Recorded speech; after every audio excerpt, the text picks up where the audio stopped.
महोदय, भारत ही नहीं सारी दुनिया आज विज्ञान और प्रौद्योगिकी के द्वारा लाए गए परिवर्तनों के कारण महान परिवर्तनों की ड्योढ़ी पर खड़ी है।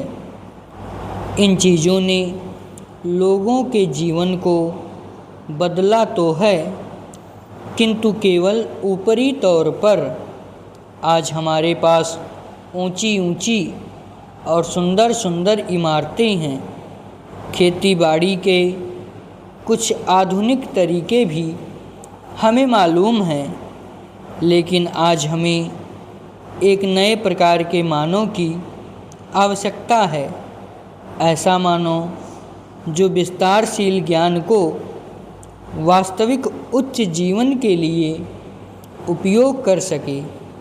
मेरे विचार से गांधी जी ने यही करने का प्रयत्न किया, एक मानव निर्माण करने का। मैं नहीं कह सकती कि मनुष्य का स्वभाव जैसा है उसे देखते हुए आज की दुनिया में ऐसा करना संभव होगा या नहीं, किंतु इस दिशा में प्रयत्न करना उपयुक्त होगा और केवल बुद्धिजीवी ही इस तरह का प्रयत्न और दूसरों का मार्गदर्शन कर सकते हैं।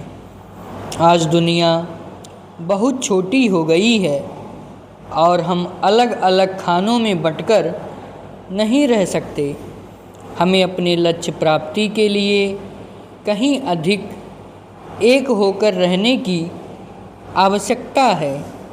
हम लोकतंत्र में विश्वास करते हैं। एक तो संसदीय प्रणाली की सरकार के अर्थ में, दूसरे उस तरीके में जिस तरह से हम अपनी पार्टी में और अन्यत्र काम करते हैं।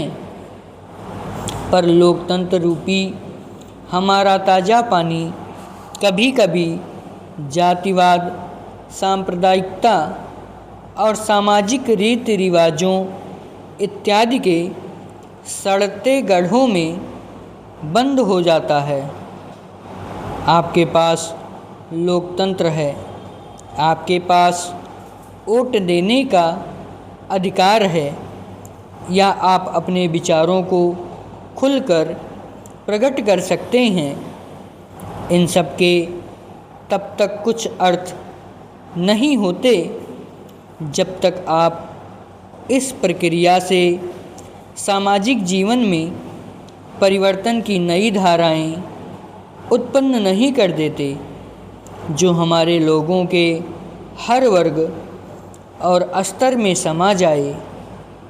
प्रस्ताव पास कर देना बहुत सरल है, पर उसका कार्यान्वयन करना सरल नहीं। हम जानते हैं कि स्थिति या पद में कुछ लोगों का निहित स्वार्थ हो जाता है और कुछ एक का किन्हीं दूसरी चीज़ों में, लेकिन सबसे बड़ा निहित स्वार्थ है भय। जो जाना पहचाना है उसे परिवर्तित करने का भय। हम जानते हैं कि अमुक चीज़ बुरी है, फिर भी हम उसे परिवर्तित करने से डरते हैं। लेकिन आज हम इस तरह बड़े बड़े परिवर्तनों के बिना वास्तव में जीवित ही नहीं रह सकते। हम परिवर्तन लाएं कैसे? हम लोगों को इस बात का कैसे विश्वास दिलाएं कि परिवर्तन आवश्यक है?